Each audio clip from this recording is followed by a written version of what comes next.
भारत के दिल कहे जाने वाले मध्य प्रदेश की राजधानी राजा भोज के द्वारा बसाई झीलों की नगरी के नाम से प्रसिद्ध शहर भोपाल के प्रजापिता ब्रह्मा कुमारी ईश्वरीय विश्वविद्यालय की मुख्य संचालिका के रूप में आदरणीय अवधेश दीदी जी निमित्त है। आपका जन्म 1952 में आगरा, उत्तर प्रदेश में हुआ। बचपन से आपको देश के प्रति प्रेम और समाज सेवा में विशेष रुचि रही है। आप रहमदिल, ममता की मूर्ति, फराख दिल और ओजस्वी वाणी की धनी हैं। आपको 1965 में आगरा से ईश्वरीय ज्ञान प्राप्त हुआ। यज्ञ माता जगदम्बा सरस्वती के जीवन से विशेष प्रभावित होकर आपने अपना जीवन प्रभु समर्पित कर दिया।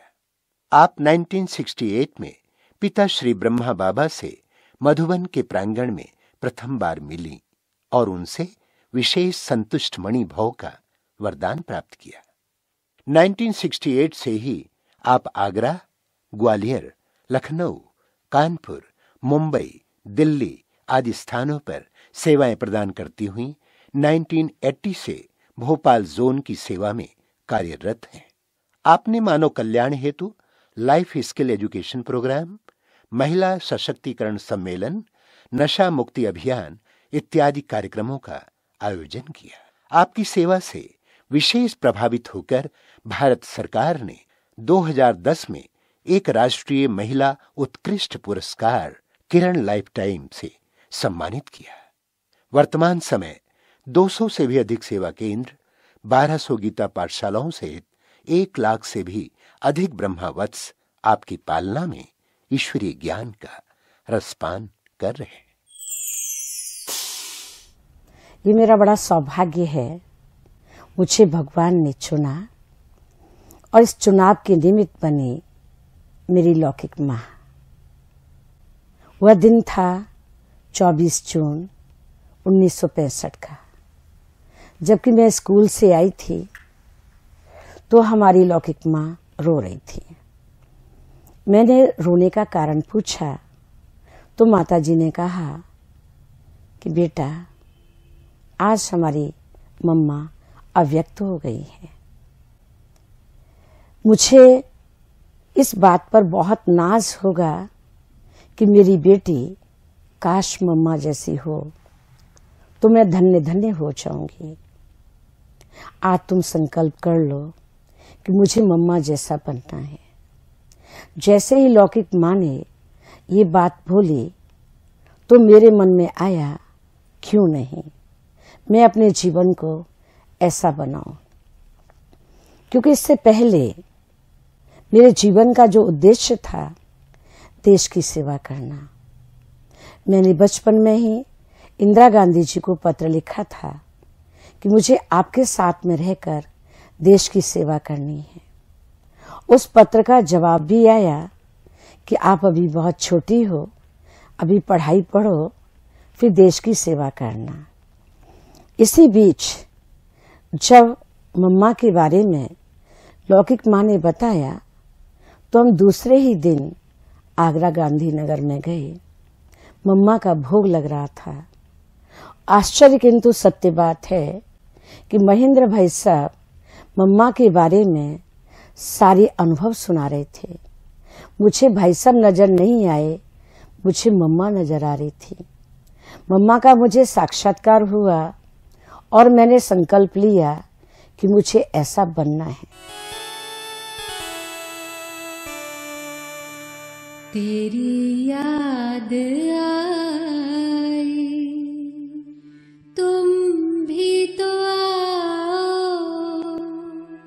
माँ गोद में अपनी हमें भी बिठाओ। तेरी याद आई, तुम भी तो आओ, माँ गोद में अपनी हमें भी बिठाओ। तेरी याद आई।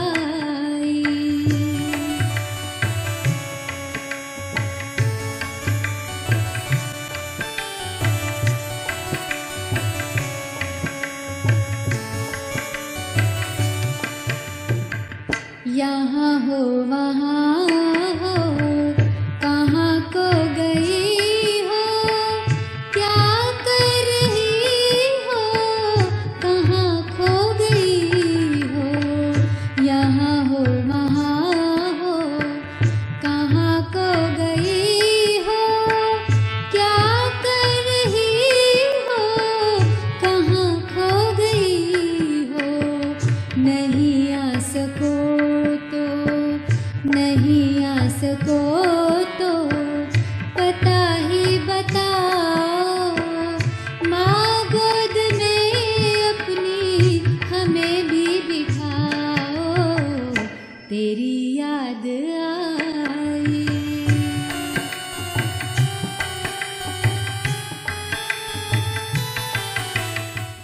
इसी संकल्प को लेकर मैं निरंतर रोजाना सवेरे क्लास करती रही।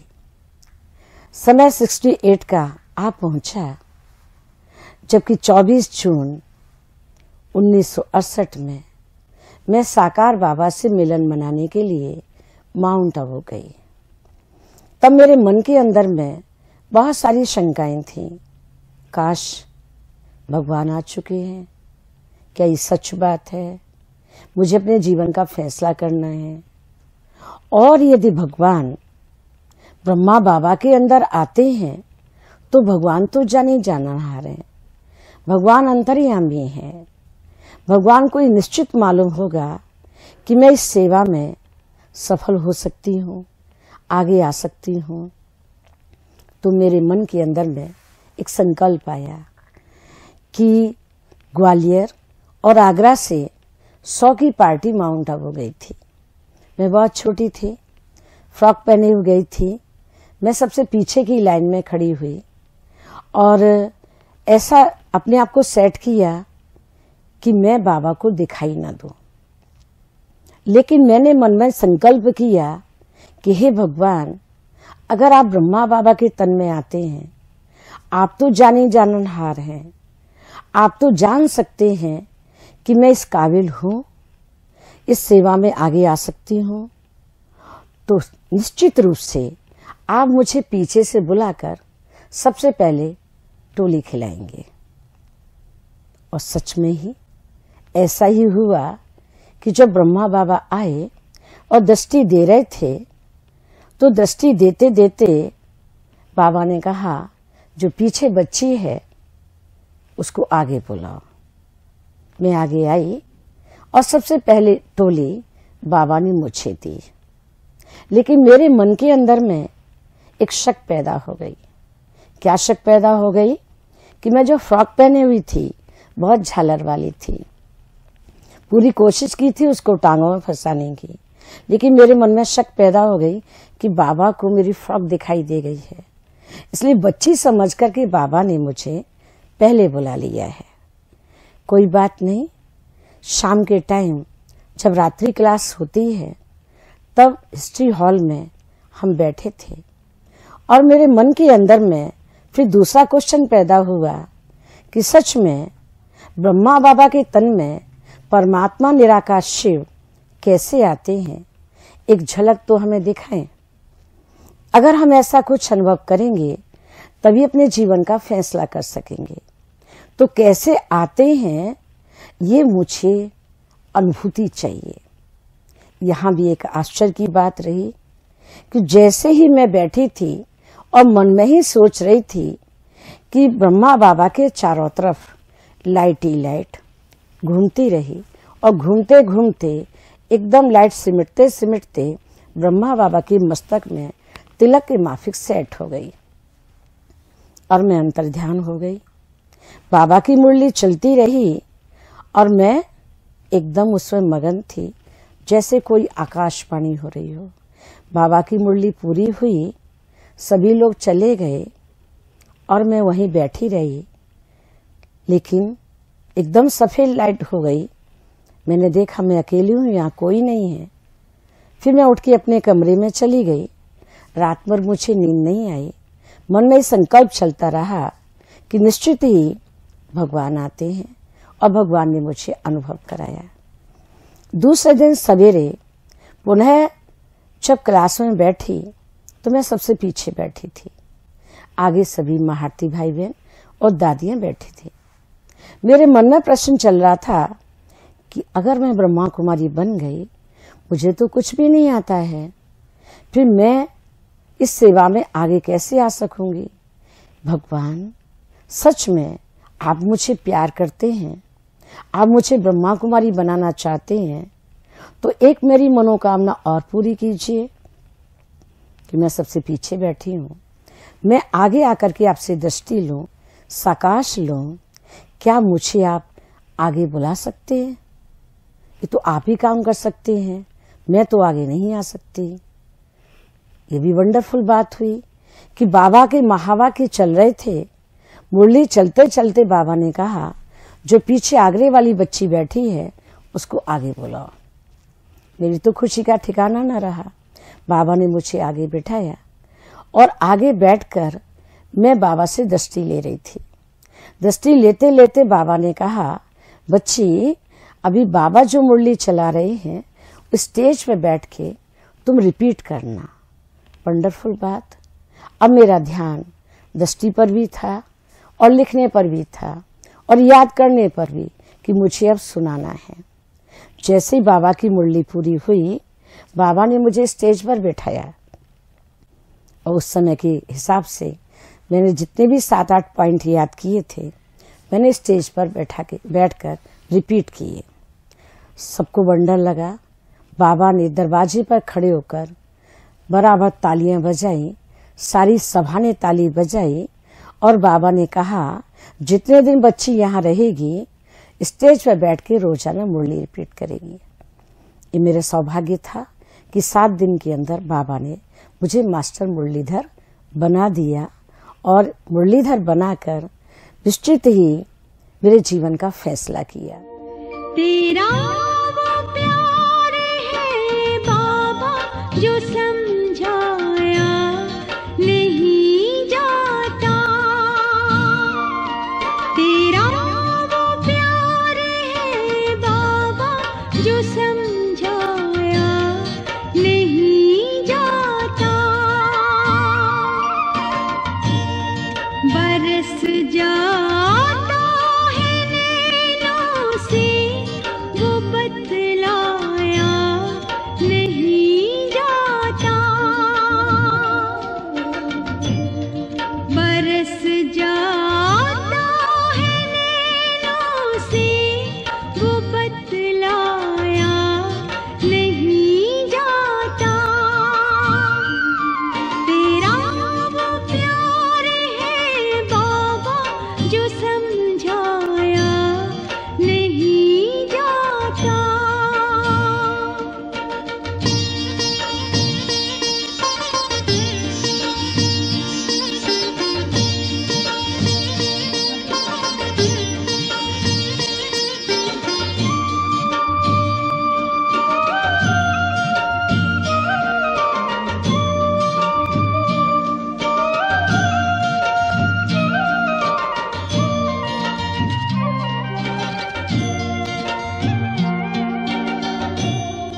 सुना सकते हैं ज्ञान भी, बता सकते हैं बातें भी। सुना सकते हैं ज्ञान भी, बता सकते हैं बातें भी। मिला है रस जो इस दिल को पिलाया वो नहीं जाता। तेरा वो प्यार है बाबा जो समझाया नहीं जाता।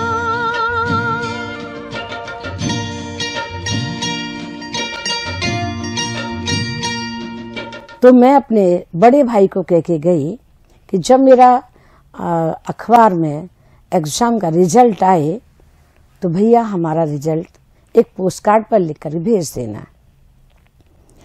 भैया ने जो रिजल्ट भेजा वो साकार बाबा के हाथ में गया कैसे गया वो तो मुझे नहीं मालूम, लेकिन बाबा ने मुझे बुलाया कि आगरे से जो बच्ची आई है उसको बुलाओ। मुझे जब बुलाने के लिए बहनें आई तो मुझे खुशी का ठिकाना न रहा कि बाबा ने मुझे क्यों बुलाया। मैं खुशी में नाचते नाचते जब बाबा के पास पहुंची तो बाबा ने कहा, बच्ची आज तुम्हें मैं खुशखबरी सुनाता हूँ। क्या बाबा? बच्ची बैठो, तुम्हारा बहुत अच्छा रिजल्ट आया है, तुम फर्स्ट डिवीजन पास हुई हो, तुम्हारे जीवन का लक्ष्य क्या है? तो मैंने कहा, बाबा मुझे डॉक्टर बनना है और डॉक्टर बन के सबकी सेवा करनी है, ये मेरा लक्ष्य है। तो बाबा ने कहा, बहुत अच्छा लक्ष्य है बच्ची, आज डॉक्टर की बहुत जरूरत है, पर तू देख रही हो आज इतने डॉक्टर बढ़ते जा रहे हैं, इतने हॉस्पिटल बढ़ते जा रहे हैं, बीमारियां तो कई गुना बढ़ती जा रही हैं, तो आज बाबा तुम्हें रूहानी डॉक्टर का सर्टिफिकेट देता है। तुम्हें जहां बाबा भेजेगा वहां बोर्ड लगवा देगा रूहानी हॉस्पिटल। तुम्हारे पास जो भी आए उनको दृष्टि से ऑपरेशन करना, संकल्प का इंजेक्शन लगाना और टोली के द्वारा तुम उनको टैबलेट खिलाना, रोग छूमंतर हो जाएगा। आज बाबा तुमको ये डिग्री दे रहा है। आप सभी को सुनकर हैरानगी होगी कि बाबा ने ये संदेश ग्वालियर भेज दिया हमारे महेंद्र भाई साहब के पास कि मैं बच्ची को भेज रहा हूँ ग्वालियर, और इस सेंटर पर बोर्ड लगा देना रूहानी हॉस्पिटल का।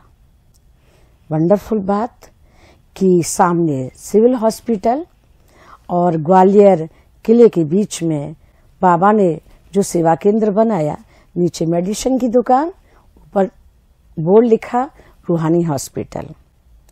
दुनिया वालों को तो कोई मतलब नहीं है रूहानी जिस्मानी किसे कहते हैं। वहां सिविल हॉस्पिटल में जब कोई डॉक्टर नहीं होता तो पेशेंट सीधे ऊपर चले आते और सफेद ड्रेस समझ के यही सोचते कि ये भी डॉक्टर है। तो मेरे से आके कहते, बहन जी हमारा सर दर्द है, हमारा पेट दर्द है, हमें बुखार है। तो फिर बाबा के महावा की याद आते।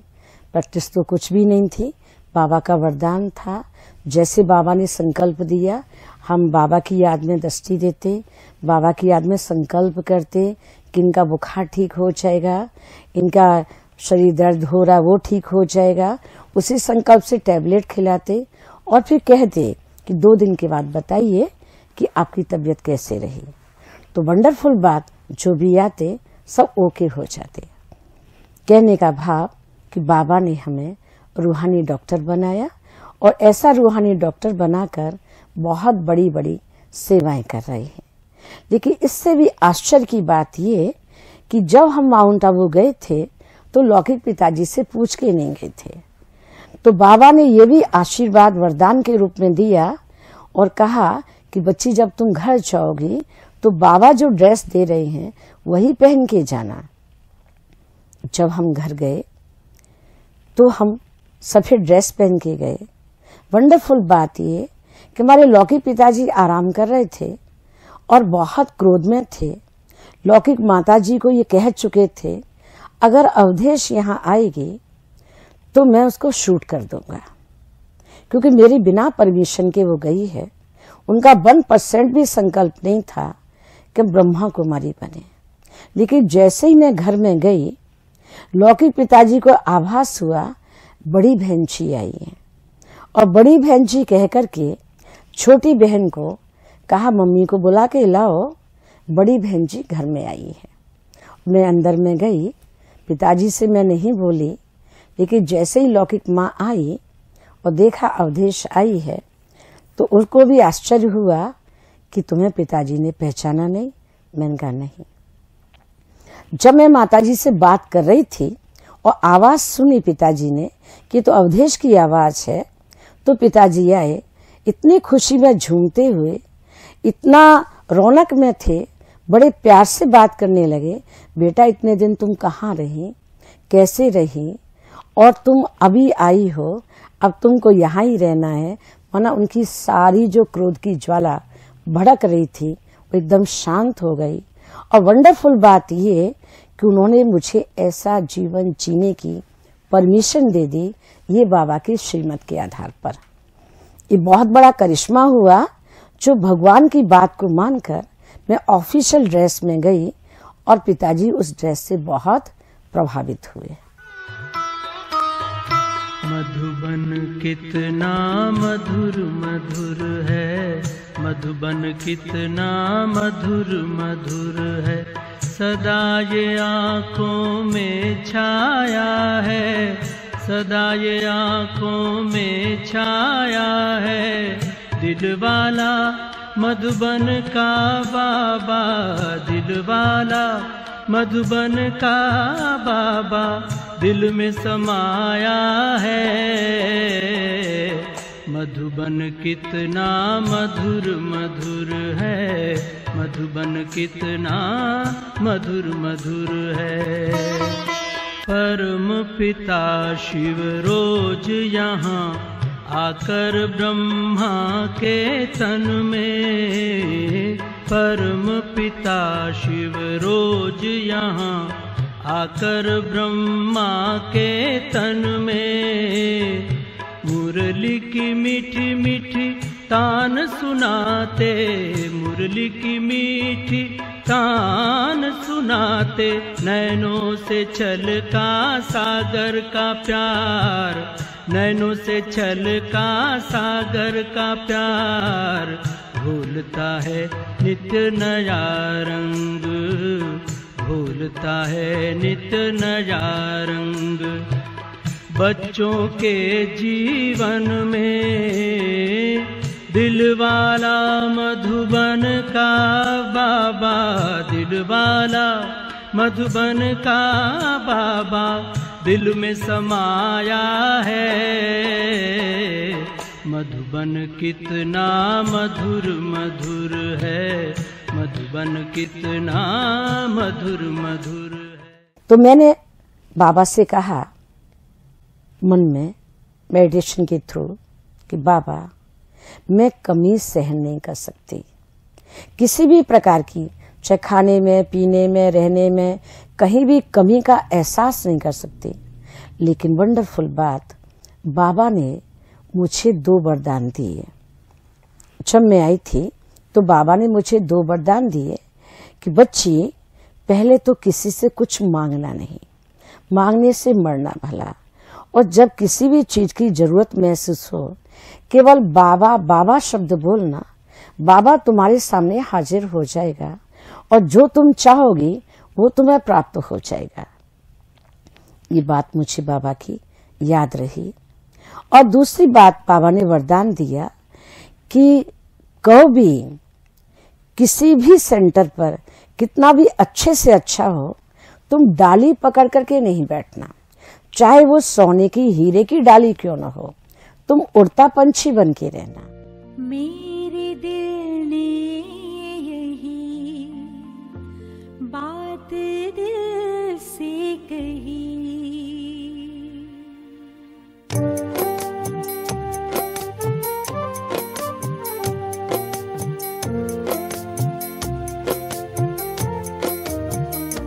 मेरे दिल ने यही बात दिल से कही, मेरे दिल ने यही बात दिल से कही, एक बाबा मेरा दूसरा ना कोई, दूसरा ना कोई, मेरे दिल ने यही बात दिल से कही।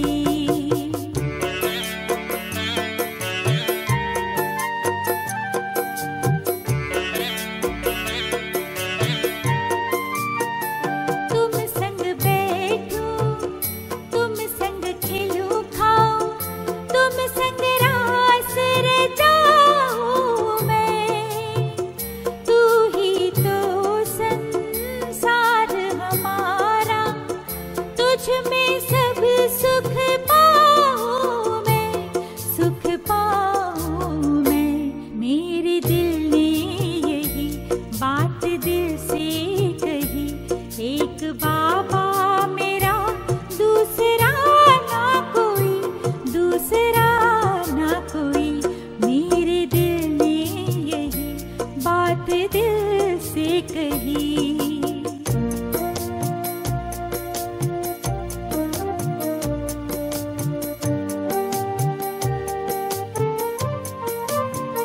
तुम ही तो मेरे मात पिता हो, तुम ही सखा मेरे बंधु हो, तुझसे सब संबंध है मेरे, तुम ही शिक्षक सद्गुरु हो, मेरे सद्गुरु हो। मेरे दिल ने यही बात दिल से कही, एक बाबा मेरा दूसरा ना कोई, दूसरा ना कोई। मेरे दिल ने यही बात दिल से कही।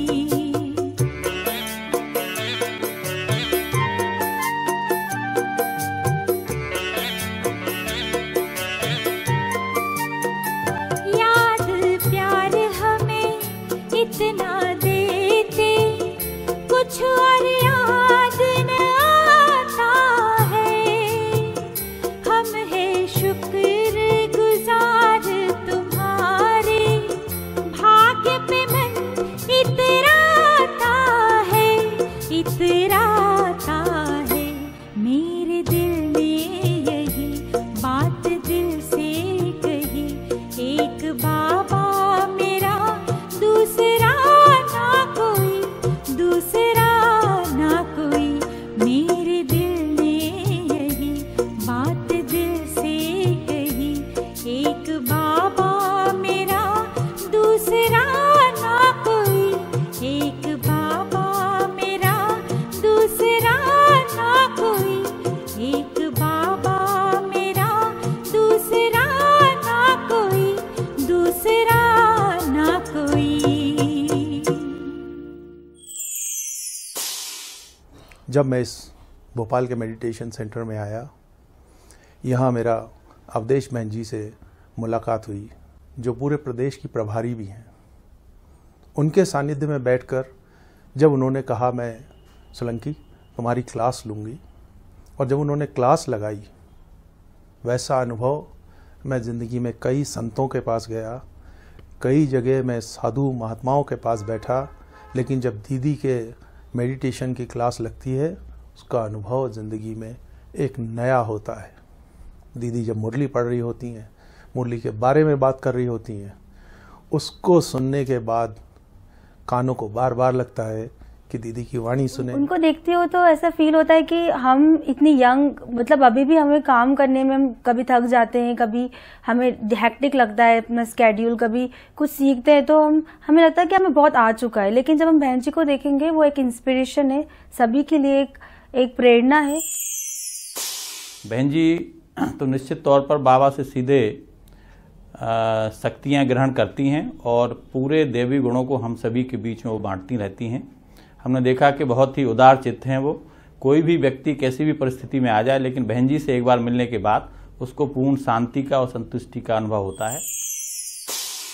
दीदी जी की विशेषता को मैंने जहाँ तक समझा, सभी के अंदर वो उमंग उत्साह पैदा करती हैं, सभी को प्रोत्साहित करती हैं और सभी की विशेषताओं को देखकर उनको आगे बढ़ाती हैं। जब भी हम उनके सामने होते हैं, वो हमारे सामने होते हैं, तो हम दुनिया भूल जाते हैं ये कहें, और सहज ही योग लग जाता है, क्योंकि शायद वो इतने पावरफुल हैं और सभी जानते हैं कि उनकी दृष्टि में बहुत पावर है।